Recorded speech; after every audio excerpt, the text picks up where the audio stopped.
Prestation de serment de 112 volontaires maliens ce matin devant le président de la République. C'était à la faveur de la commémoration de la Journée internationale des volontaires célébrée ce 5 décembre.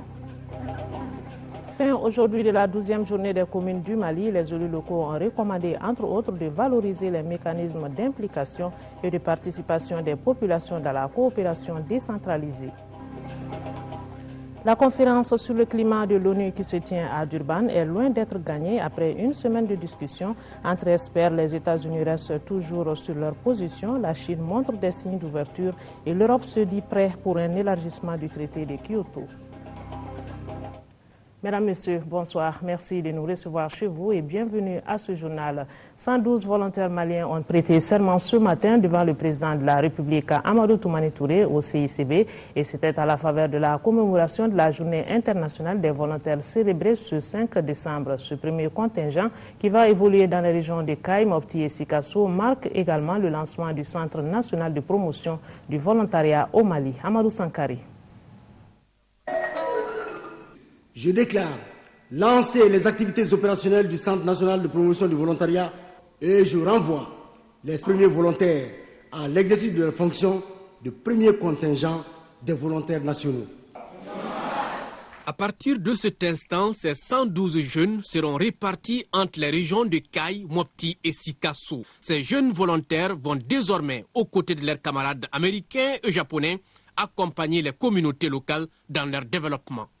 Cette journée est une occasion pour nous, volontaires nationaux, pour le développement, de vous prouver que nous nous engageons à mettre toutes nos compétences au service des communautés ou tous ceux qui en ont besoin, quelle que soit la zone dans laquelle nous allons être affectés.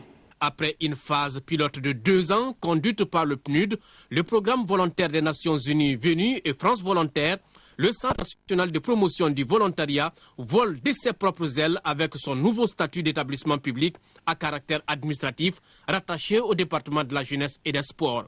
Avec cette nouvelle donne, le Centre national de promotion du volontariat entend jouer toute sa partition dans la promotion du volontariat au Mali. Dotés de qualifications académiques ou d'expériences professionnelles avérées, auront la lourde tâche d'apporter leurs expertises aux collectivités décentralisées, services techniques déconcentrés de l'État et organisations de la société civile.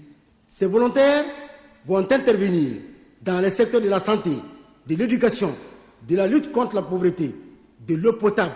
Certes, notre pays a connu de 1996 à 1999 une belle expérience de corps de volontaires maliens. Mais c'est l'adoption par l'Assemblée nationale en juin dernier de 2 lois portant institution du volontariat national et création d'un centre national de promotion du volontariat, loi que vous avez promulguée en juillet de cette même année, Monsieur le Président de la République, qui permet à notre pays d'enclencher une dynamique pérenne de volontariat national. Cette journée internationale des volontaires, qui est aussi le 10e anniversaire de l'année internationale des volontaires, avec comme slogan « Le volontariat, c'est important, rejoignez-nous », a été une occasion pour le chef de l'État, Amadou Toumani Touré, d'appeler les jeunes à plus d'engagement. Je pense que tout ça, c'est des bonnes idées qui ont été données, sur lesquelles nous allons réfléchir.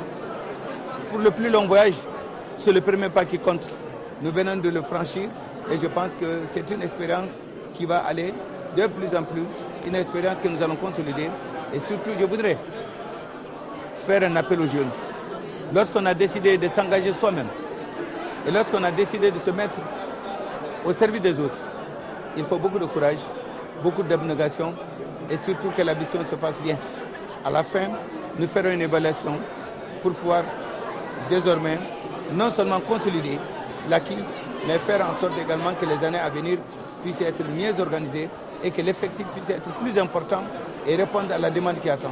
En visitant les différents stands, le président de la République a pu mesurer le travail accompli par ces nombreux volontaires évoluant au Mali. Le Premier ministre a présidé cet après-midi une réunion à l'intention des membres de son cabinet et ceux du gouvernement.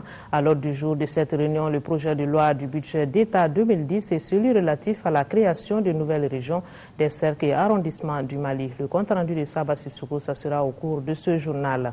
Les travaux de la conférence régionale sur l'impunité, la justice et les droits de l'homme en Afrique de l'Ouest se sont achevés cet après-midi à Bamako.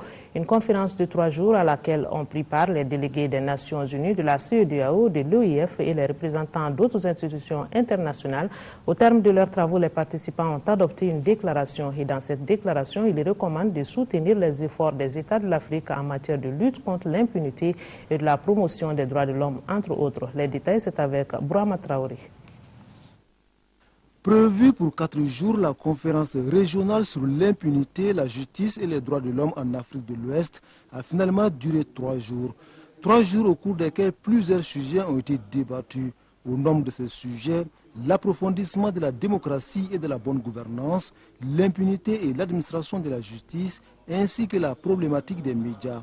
Au terme de cet exercice, une déclaration dite déclaration de Bamako a été adoptée, dans laquelle l'accent est mis sur la consolidation de l'état de droit en Afrique de l'Ouest. La conférence régionale recommande la signature et la ratification de la Charte africaine de la démocratie, des élections et de la gouvernance, ainsi que le protocole de la CEDEAO sur la démocratie et la bonne gouvernance. L'harmonisation des lois nationales avec les instruments régionaux et internationaux, l'intégration de l'approche droits de l'homme dans toute stratégie de prévention et de résolution des conflits. L'adoption de cette déclaration vise surtout à favoriser dans les pays de l'Afrique de l'Ouest un plus grand respect des droits de l'homme et une amélioration qualitative du fonctionnement des administrations de la justice, car ici, tous sont unanimes que la bataille contre l'impunité ne pourra être gagnée à coups de baguettes magiques. Il faut alors de la détermination et d'une synergie d'action. Il nous appartient dès lors, chacun dans le cadre de ses compétences et responsabilités respectives, d'œuvrer ensemble pour le renforcement de la démocratie, de la lutte contre l'impunité et du respect des droits de l'homme partout en Afrique de l'Ouest. Il s'agit là d'une responsabilité collective. Le ministre de la Justice n'en dit pas moins. Selon les gardes-sceaux du Mali, l'ère des actions concrètes a sonné. Nos États doivent se donner les moyens juridiques et institutionnels nécessaires pour faire face aux défis actuels qui compromettent la tranquillité publique, la quiétude et les actions de développement comme le terrorisme et toutes les autres formes de criminalité organisée. Avec comme seul objectif, instaurer un climat de sécurité et de paix sociale dans lesquels les droits de l'homme sont respectés et protégés. Cet après-midi, des travaux de la 12e journée des communes du Mali au stade du 26 mars. Après 3 jours de débat, les élus locaux ont recommandé, entre autres, de valoriser les mécanismes d'implication et de participation des populations dans la coopération décentralisée. Daouda Sidiki Diara. Consacré au 3e assise de la coopération décentralisée et au 2e forum des femmes élues locales, la 12e journée des communes du Mali a comblé les attentes, comme en témoignent les recommandations qui sont sorties de ces 3 jours de travaux, entre autres. 2. Renforcer le partenariat avec l'État. Nécessité pour les États d'accompagner les initiatives de coopération décentralisée en vue de faciliter la mobilité des acteurs ici et là-bas. Valoriser l'apport des partenaires du Sud dans la coopération décentralisée, création d'une cellule de coopération décentralisée au sein des ambassades du Mali dans les pays du Nord et spécifiquement en France pour faciliter les négociations et contacts et faciliter également les démarches pour l'obtention des visas. Recommandation de la table ronde numéro 4 sur la gestion de la mobilité urbaine et les changements climatiques. La table ronde recommande l'urgence de la formulation d'une vision globale sur la ville, assortie d'une stratégie d'ensemble et une stratégie d'aménagement du territoire et de structuration de l'armature urbaine au Mali. Les élus locaux entendent participer avec l'État et les partenaires techniques et financiers à la résolution des problèmes auxquels la décentralisation est confrontée. C'est pourquoi ces maires ont traité avec des experts nationaux et internationaux des sous-thèmes liés aux expériences croisées en matière de coopération décentralisée, à la diaspora et développement, ainsi qu'à la coopération transfrontalière. La pertinence du thème principal de cette édition, à savoir la coopération décentralisée, la qualité des interventions et des débats, montre à suffisance que nos collectivités territoriales ont amorcé de manière très significative le développement local et régional. Après une période de démarrage assez difficile, elles entreprennent aujourd'hui avec détermination des initiatives orientées vers une amélioration des conditions de vie de nos populations à travers la production de biens et services de qualité. Le ministre chargé de la décentralisation a vivement remercié les partenaires techniques et financiers qui ont su être à nos côtés pour la réussite de la décentralisation au Mali. Plénière au Haut Conseil des collectivités, les conseillers nationaux ont adopté ce matin en session ordinaire 2 rapports du projet de loi relatifs à la jeunesse. Il s'agit de la politique cadre de développement de la jeunesse et son plan d'action 2011-2015 et du programme décennal de développement de la formation professionnelle pour l'emploi. Amadou Ouattara. Ces 2 rapports examinés par les conseillers nationaux concernent la jeunesse dans sa globalité. Le premier est proposé par le ministère de la Jeunesse et des Sports et est axé sur la politique cadre de développement de la jeunesse et son plan d'action 2011-2015. La formulation d'une politique de la jeunesse est un enjeu majeur pour le Mali dans la mesure où les jeunes représentent plus de 65% de la population. L'objectif visé par cette politique est de permettre aux acteurs de mieux cerner les contours de la prise en compte de la jeunesse dans le développement économique et social du pays. La jeunesse aujourd'hui, c'est un problème pour toutes les nations et on n'a jamais fini avec la jeunesse. Donc c'est un constat permanent et ces documents-là permettent d'avoir des avancées, d'entreprendre des actions concrètes en faveur de la jeunesse. Parce que la jeunesse aujourd'hui, jeunesse, femme, ça c'est les problèmes clés de la nation. Le deuxième rapport émane du ministère de l'Emploi et de la formation professionnelle. Il met l'accent sur le programme décennal de développement de la formation professionnelle pour l'emploi. Ce programme fait suite au constat de l'insuffisance de qualification professionnelle des ressources humaines et des limites des actions dans le court terme. Il se veut une vision sur la formation professionnelle plus accessible à tous les acteurs. Sa mise en œuvre contribuera à apporter une synergie d'action entre l'État, les collectivités territoriales, le secteur privé, la société civile et les partenaires techniques et financiers impliqués dans la formation professionnelle. Ce programme est le fruit d'un long processus de réflexion et d'échange. Après des critiques, des observations et des discussions, les conseillers nationaux ont tous adopté ces 2 rapports, 70 pour et 0 contre. Nous l'annoncions tantôt, le Premier ministre a présidé cet après-midi une réunion à l'intention des membres de son cabinet et ceux du gouvernement. À l'ordre du jour de cette réunion, le projet de loi du budget d'État 2010 et celui relatif à la création de nouvelles régions, des cercles et arrondissements du Mali. Le compte rendu de Saba Sissoko. Cette réunion a pour objet de faire l'examen des documents relatifs au budget 2010 en termes de dépenses, recettes, de déficit, de résultats enregistrés. D'un point de vue général, la note est satisfaisante. Globalement, les recettes se sont bien comportées. On a au niveau du budget général, c'est-à-dire le budget national, plus les comptes spéciaux et les budgets annexes, il y a un taux d'exécution d'à peu près 95%. Contre 96% au niveau des dépenses. Mais quand on regarde les budgets nationaux proprement dit, c'est-à-dire là où les services d'assets et de recouvrement font des efforts pour faire rentrer les recettes, on a un taux d'exécution de 101%. Ça veut dire que les objectifs ont été atteints, même légèrement dépassés. Au cours de cette réunion, le Premier ministre et son gouvernement ont aussi planché sur les projets de loi portant sur la création des cercles, arrondissements et régions du Mali. Comme innovation, on note l'augmentation du nombre des régions administratives qui passe de 8 à 19. La mise en place des régions et leur démembrement sur une période de 3 à 5 ans, en tenant compte des contraintes financières, logistiques et la problématique des ressources humaines.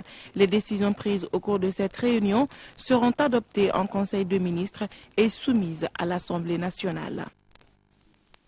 C'est parti depuis ce matin pour 2 jours de travaux sur la promotion d'un emploi décent dans le domaine de l'économie informelle.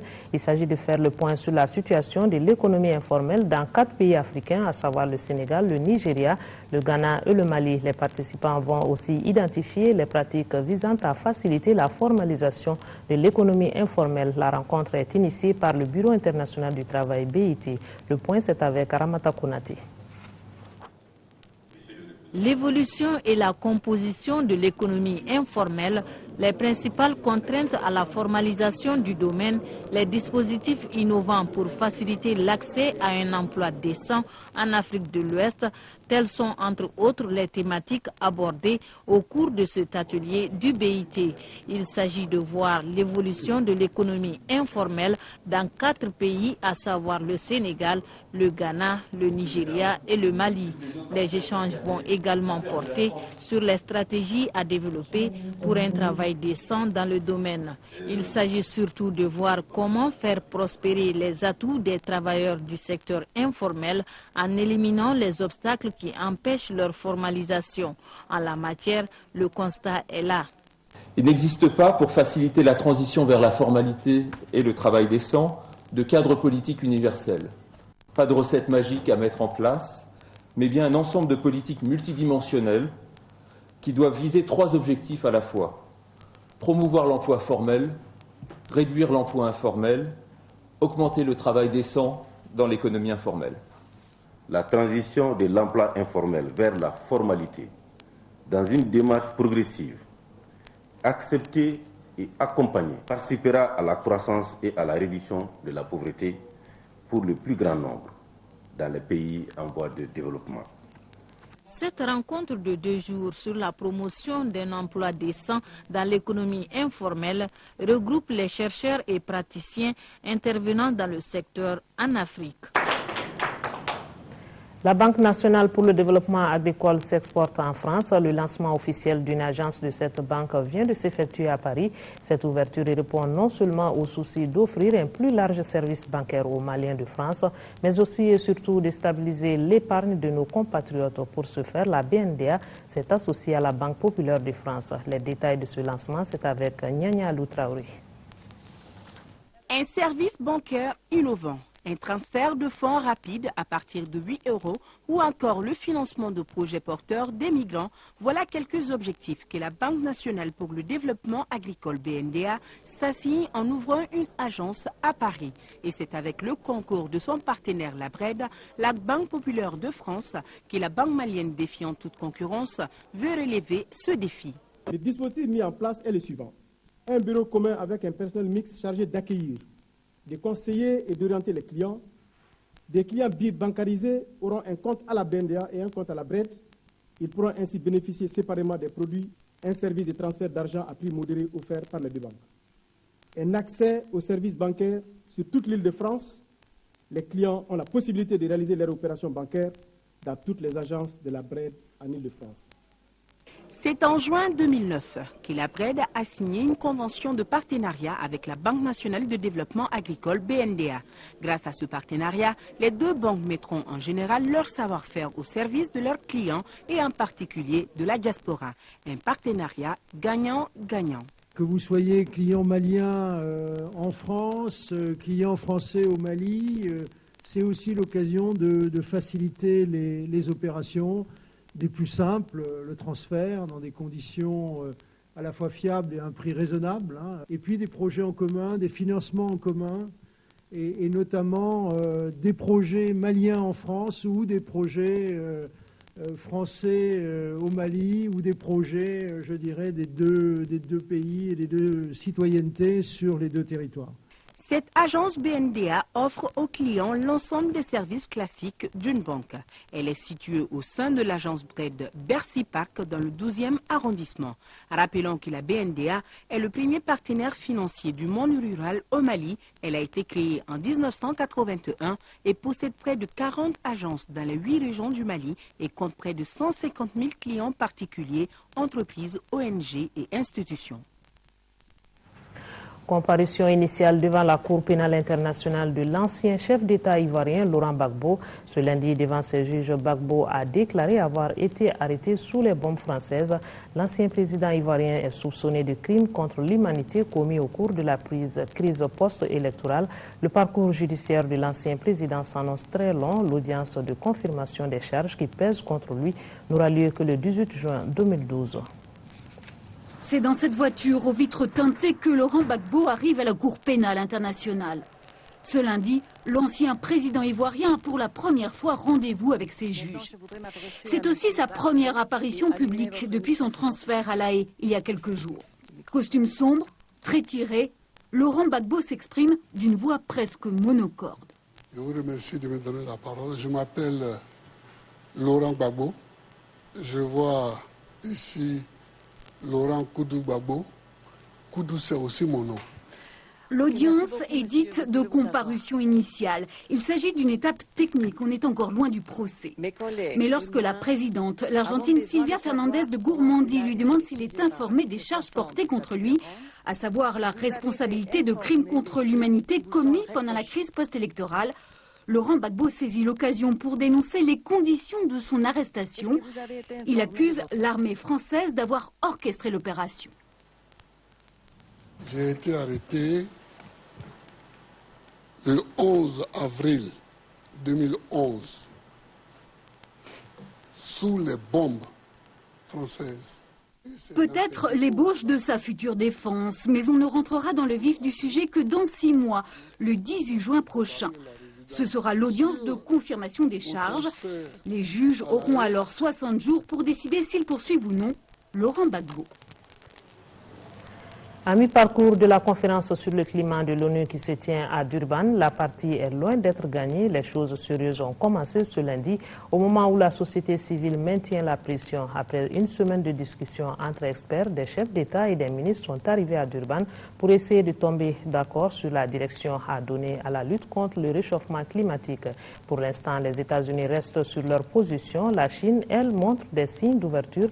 Et quant à l'Europe, il se dit prêt pour un élargissement du traité de Kyoto. Malgré la pression de la société civile qui s'inquiète d'un nouvel échec à Durban, les positions à la conférence sur le climat semblent toujours aussi divergentes. Si l'Europe en pointe s'active pour un élargissement du protocole de Kyoto, les États-Unis et l'Inde refusent toujours de s'engager sur des objectifs contraignants de réduction des gaz à effet de serre aux grandes dames des ONG présentes à Durban. Le changement climatique nécessite un engagement commun des pays riches et des pays pauvres pour agir ensemble. C'est la seule façon de garantir l'avenir de nos enfants et petits-enfants.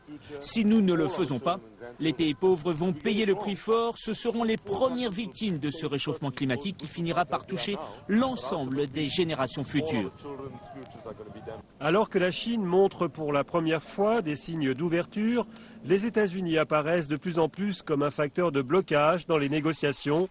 Et les espoirs soulevés par l'arrivée de Barack Obama au pouvoir semblent bien loin. Seul point susceptible d'aboutir à Durban, quelques dispositifs décidés l'an dernier à Cancun. Ils concernent les transferts de technologies et la création d'un fonds d'aide à l'adaptation à l'élévation de la température, des objectifs jugés trop modestes par les Européens. Cette négociation n'est pas un jeu, c'est une question très sérieuse. Nous devons, à la fin de cette semaine, avoir pris des décisions ambitieuses et substantielles. L'arrivée de 130 ministres et d'une dizaine de chefs d'État cette semaine à Durban doit permettre à la négociation d'entrer dans une phase décisive avec quelques bonnes surprises toujours possibles. Une centaine de chercheurs d'une vingtaine de pays d'Afrique, d'Europe, d'Asie et des États-Unis d'Amérique sont en conclave ici à Bamako. Ils sont réunis à la faveur d'un symposium international sur la tuberculose et les infections respiratoires basses. À l'initiative de la Fondation Murieux, le symposium a pour objectif de réfléchir au renforcement des recherches sur ces maladies en vue de développer de nouveaux diagnostics et de vaccins encore plus efficaces. Écoutons un extrait du discours du directeur scientifique de la Fondation Murieux, Guy Vernet, à l'ouverture du symposium. Ces deux maladies, en 2011, sont encore aujourd'hui parmi les causes majeures de mortalité, notamment chez l'enfant dans les pays en développement. La tuberculose est, selon un des objectifs du millénaire, susceptible d'être maîtrisée en 2015. Sa prévalence est globalement en baisse grâce à un effort concerté de tous les acteurs impliqués dans la maîtrise de cette maladie. La recherche sur la tuberculose est indispensable. Il est absolument nécessaire d'obtenir de nouveaux diagnostics pour dépister rapidement les cas d'infection et les traiter, pour dépister rapidement les cas de résistance et adopter l'action thérapeutique conséquente. Les infections respiratoires aiguës, sévères, reste la première cause de mortalité chez l'enfant de moins de 5 ans dans les pays en développement. C'est également la première des maladies infectieuses devant les diarrhées. Les agents responsables de ces infections respiratoires sévères, plus particulièrement des pneumonies, sont le pneumocoque et le virus de la grippe. Voilà, donc ces propos ont été recueillis par notre reporter Brahma Traoré. Et puis cette nouvelle à votre attention, la cérémonie d'ouverture de la conférence nationale sur le document de politique linguistique du Mali, initialement prévue au Centre international des conférences de Bamako, demain mardi 6 décembre 2011 à 9h, est ramenée à 8h30, c'est-à-dire le même jour, c'est-à-dire demain et au même lieu. Elle sera présidée par le Premier ministre, chef du gouvernement, Mme Cissé Mariam Kaïdama Sidibé. Le Club Perspective et Développement a organisé aujourd'hui au Centre national du patronat malien un atelier sur l'éducation, la formation et l'emploi. Il s'agit de permettre aux participants d'apprécier les stratégies mises en œuvre par le gouvernement dans le domaine de l'éducation et de la formation, entre autres. Abdraman Maïga. En organisant cet atelier, les responsables du Club Perspective et Développement offrent aux participants un espace de dialogue et de concertation sur un certain nombre de sujets indispensables au développement de notre pays. Ces sujets constituent aux yeux des organisateurs de la présente rencontre des piliers incontournables à toute croissance économique. Ils concernent l'éducation, la formation et l'emploi, trois facteurs essentiels pour lutter contre la pauvreté. Le développement de ces thèmes permet aux participants, à travers exposés et débats, d'apprécier l'impact des stratégies mises en place par le gouvernement dans ces différents domaines, d'analyser les difficultés liées à la disponibilité des compétences nécessaires au développement du secteur privé, tout en contribuant à une synergie d'action entre les employeurs, les formateurs et les autorités chargées de la gestion des secteurs de l'emploi et de la formation. C'est un cadre formel de concertation, d'échange et de discussion visant à accompagner le progrès et le processus du développement national. Depuis sa création, le 26 mars 2005, le club s'est donné comme mission de contribuer en toute autonomie à relever les défis culturels, économiques, sociaux et politiques qui interpellent le Mali et l'Afrique. Pour mener à bien cette mission et atteindre ses objectifs, le Club Perspective et Développement a entrepris l'exécution de plusieurs activités. Ces actions ont pour but d'amener les cadres et les intellectuels du Mali et d'ailleurs à conjuguer leurs efforts pour contribuer activement à enraciner le processus démocratique dans notre société. Pour plus d'efficacité, les stratégies de croissance partagée doivent se concentrer sur les moyens potentiels d'amplifier l'impact de la croissance sur la création d'emplois tout en améliorant la qualité des emplois disponibles. Il s'agira pour cela d'articuler de manière efficace l'éducation, la formation professionnelle, l'enseignement technique, l'enseignement supérieur et les autres moyens de développer des compétences, tant dans le secteur formel que celui prédominant de l'informel. Pour une meilleure atteinte des objectifs de cet atelier, plusieurs thèmes seront abordés par les participants, parmi lesquels il y a des exposés sur les politiques et stratégies en matière d'emploi et de formation professionnelle, les besoins de compétences pour le développement des entreprises et les dispositifs de financement de la formation. Le Parti pour le développement économique et la solidarité PDS a mis à profit la journée des municipalités pour rencontrer ses élus locaux au siège du parti. Cette rencontre avec les maires s'est focalisée sur la vie du parti, les élections prochaines ou encore sur la convention du parti que le PDS s'apprête à organiser les 17 et 18 décembre prochains. Écoutons un extrait de l'intervention du président du PDS, Ahmed Diané Semega, au micro de Daouda Sidiki Diarra. Nous avons discuté de long en large avec les maires, qui est un témoignage du dynamisme de notre parti, surtout de sa représentation au niveau national, de fond en comble des vrais problèmes du parti. Parce qu'il y en a. Un parti politique qui se respecte, j'allais dire, a des problèmes. Parce qu'il s'agit d'une organisation d'hommes. Quand un parti se réclame d'Ahmed Touré, il est condamné à donner l'exemple. L'exemple de l'unité, l'exemple de la stabilité. Et le PDS se veut le porte-drapeau de cette vision. Il n'y a aucune section du PDS aujourd'hui qui ne suit pas les mots d'ordre du parti.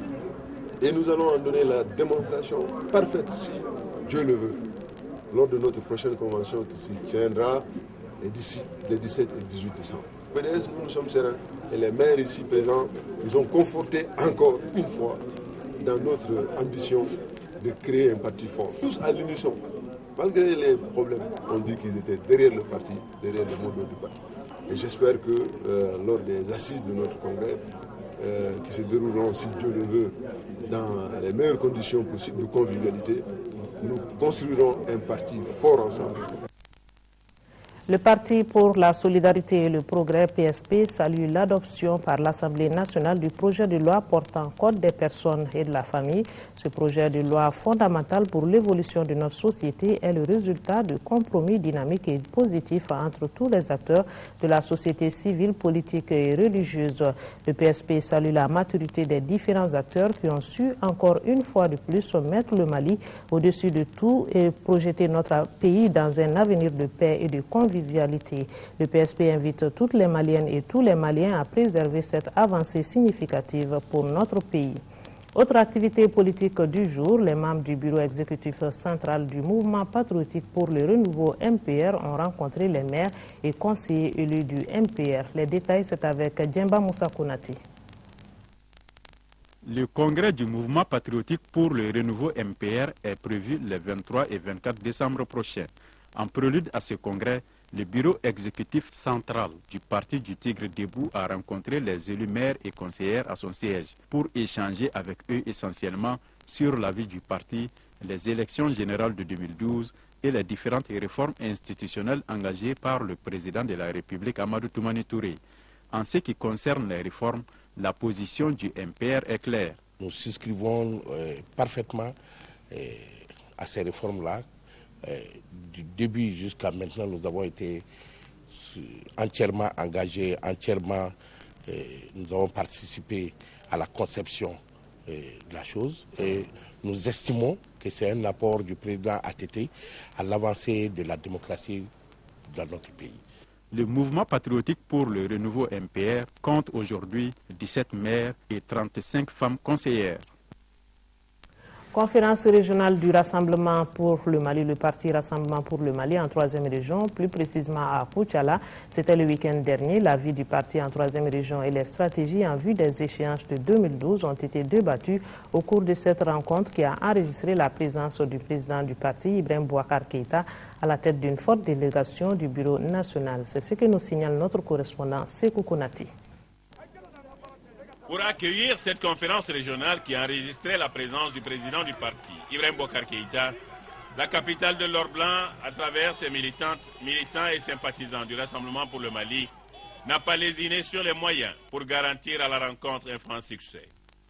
Forte mobilisation à 15 km de la ville, une salle du conseil de cercle qui montrera ses limites à contenir le public. Les partis invités livreront là leur message pour saluer la rencontre. Une conférence régionale qui intervient à un moment où le parti du Tisserand affûte ses armes.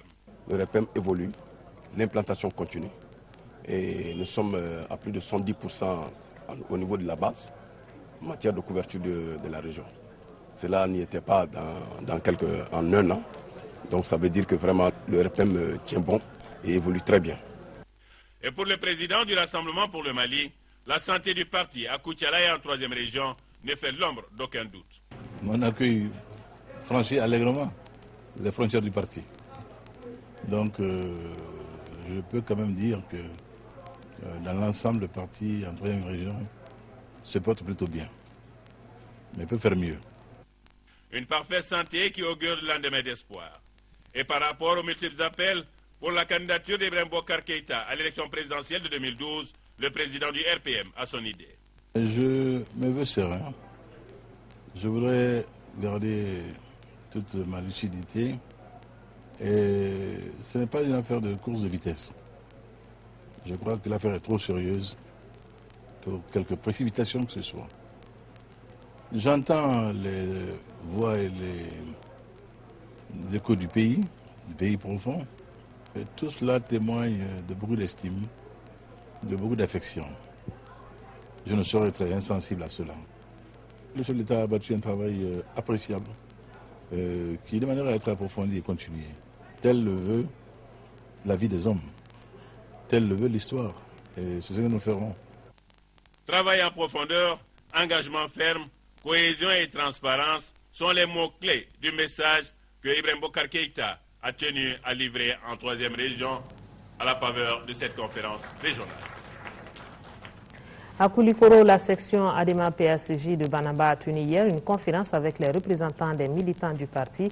La conférence a permis aux responsables du parti d'éclairer la lanterne des militants sur les visions du comité exécutif, visions relatives aux échéances électorales. Aguibou Koulibaly pour les précisions.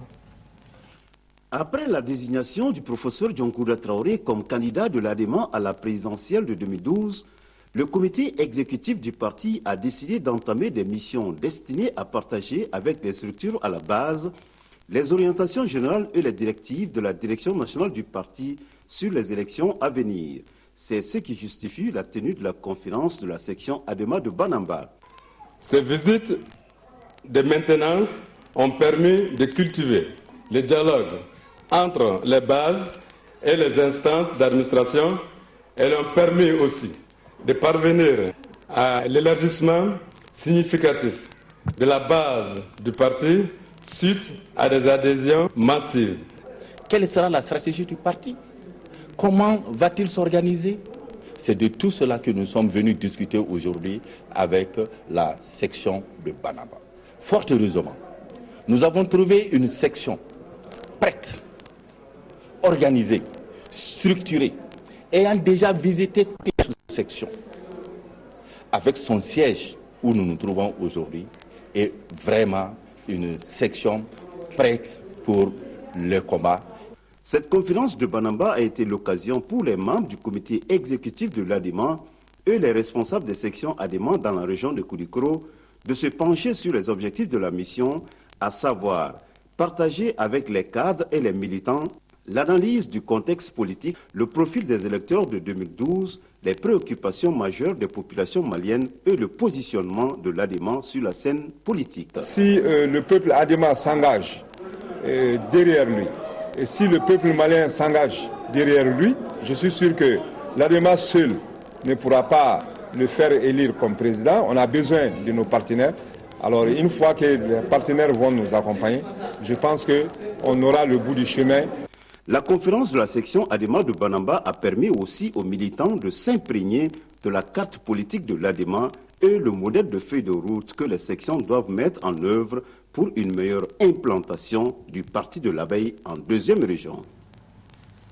Le ministre de l'Éducation, de l'Alphabétisation et des langues nationales a visité hier les lycées de Koumantou et de Kolondiaba en chantier.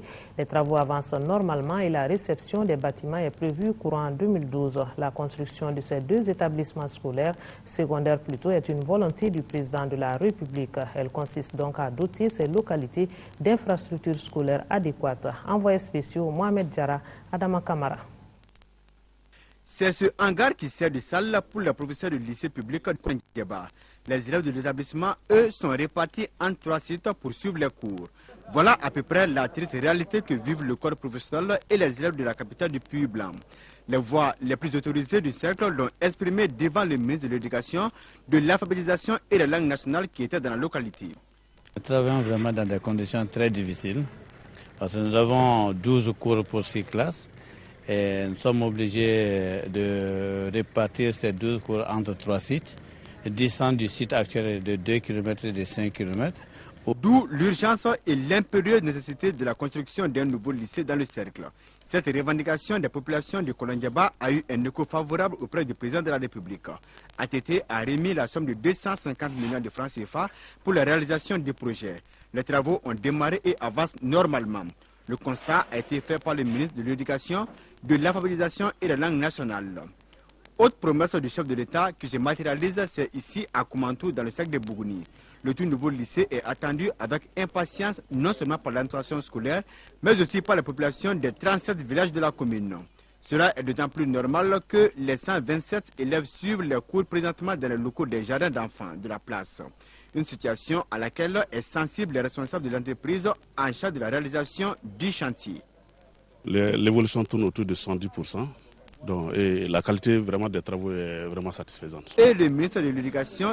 Les lycées de Koumantou et de Kolondiaba sont des lycées qui sont appuyés directement par le président de la République, son Islam Mamadou Touré, qui a décidé de la construction du lycée de Koumantou et qui a débloqué les fonds nécessaires pour ce faire. Partout où la délégation est passée, elle s'est réjouie de la coalition locale autour de l'école, facteur de dialogue et de cohésion sociale. Comme ça que nous voulons que le partenariat autour de l'école soit, c'est qu'il y a des problèmes, chacun a ces problèmes-là, mais qu'on se mette autour d'une table, qu'on discute, qu'on recherche des solutions. Et j'ai remarqué que la décentralisation joue bien et à Koumantou et à Kolonjeba ici. Auparavant, la délégation s'était rendue au lycée de Woulisebou qui a ouvert ses portes cette année. Les 600 élèves répartis dans les 12 salles travaillent dans un environnement assaini. En 5e région, lancement le week-end dernier à Tségué, dans le cercle de Bankas, du programme d'appui à la promotion des droits de l'enfant et à la scolarisation PAPDES, d'un coût total de plus de 214 millions de francs CFA. Ce programme devrait contribuer à renforcer la promotion des droits de l'enfant en général et celui à l'éducation en particulier dans le cercle de Bankas. Le programme est initié par l'Organisation de développement pour l'enfance au Mali, ODES Mali. Aminata Touré.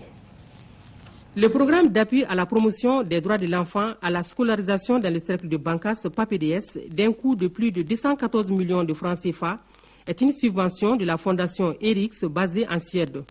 Le programme a pour objectif, entre autres, de créer une prise de conscience au sein des populations de 75 villages des communes de Ségué et Soubala face aux droits des enfants, de favoriser l'accès et le maintien de 1800 auditeurs à l'école d'ici 2 ans, en particulier ceux ayant perdu toute chance d'étudier. Ce jour sera inscrit en lettres d'or dans les annales de la commune de Ségué. Les enfants constituent l'avenir du pays. Œuvrer pour le bannissement de cette couche est une action qui ne finira jamais d'être saluée. Pour réussir ce programme, les bénéficiaires des 75 villages doivent soutenir sans relâche les efforts ainsi entrepris. Je voudrais vraiment demander à ces autorités administratives et politiques de tout faire pour que vraiment l'effort qui vient d'être déployé puisse être une continuité pour un lendemain meilleur. Parce que si ce projet réussissait, ça peut aboutir sur des projets peut-être plus grands et plus importants. Mais si ce projet échouait, bon, vraiment, ce serait lamentable pour la scolarité des enfants. Je voudrais inviter avec insistance les communautés bénéficiaires du projet à s'investir pleinement pour l'atteinte des objectifs fixés.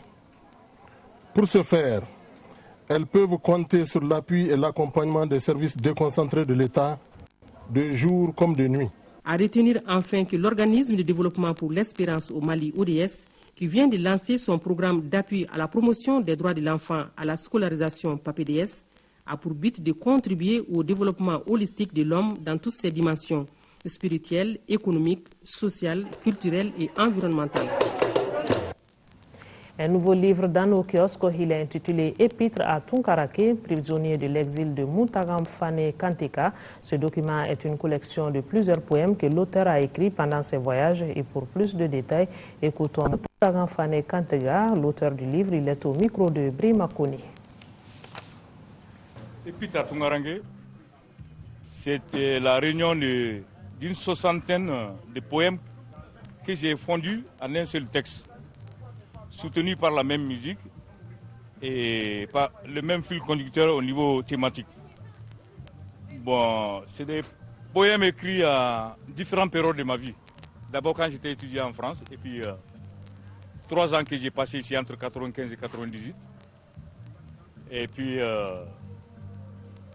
lors d'un voyage à Sikasso, ça m'a transfiguré et ça m'a donné l'idée, ça m'a inspiré un long souffle qui a servi de squelette à ces textes, qui étaient d'abord conçus sous le titre de Mémoire d'un poète, puis Lettre à Tunkarake, et puis maintenant Épître à Tunkarake, prisonnier de l'exil. Ça parle du double exil. Du double exil. Ça s'adresse à quelqu'un qui est Tunkarake, qui est en exil, et puis celui qui l'adresse, le poète lui-même, qui est de retour au Bercail, vit un deuxième exil dans son propre pays. Et au-delà de ce double exil, il y a l'exil aussi de l'être humain sur la terre. L'être humain lui-même n'est qu'un exilé sur la terre. Alors, donc ça va de la situation personnelle à une situation plus métaphysique. C'était l'amour contrarié qui a fait de moi un poète. Nous en venons à la page santé de cette édition. Le magazine de la santé parle aujourd'hui des calculs rénaux, appelés également pierre au rein. Cette maladie du système urinaire a des causes très variées, mais on sait que ne pas boire suffisamment d'eau et consommer en même temps trop de viande et de produits laitiers peut conduire vers les quarantaines aux calculs rénaux qui sont très douloureux. Mieux vaut gérer rapidement les calculs de peur de perdre ses reins, sans lesquels il est littéralement impossible de vivre. Focus Santé, c'est une réalisation de Tessira Dambélé.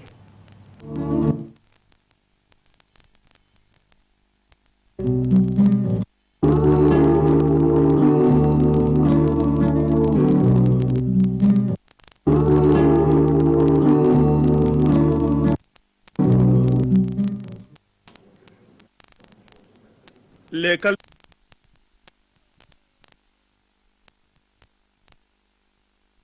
évacuer les urines.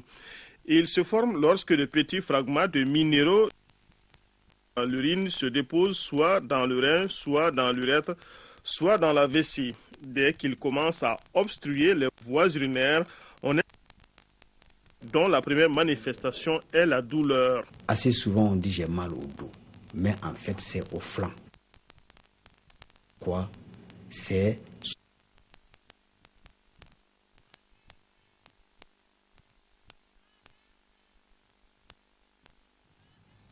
quelques soucis techniques avec ce reportage de Tessira Dambélé. Nous allons revenir sur cet élément demain dans le 13h. Voilà donc, avant de nous quitter cette annonce, le président de la République était ce week-end devant les élus locaux à la faveur de la journée des communes. Amadou Toumani Touré a saisi cette tribune pour rappeler les grandes lignes des réformes qu'il propose à ses compatriotes, entre autres le découpage administratif, la nouvelle carte judiciaire, le condensé des confidences présidentielles aux élus locaux. C'est juste après cette édition, une édition qui s'achève donc. Merci de votre attention. Bonne suite de programme sur l'ORTM. Bonsoir.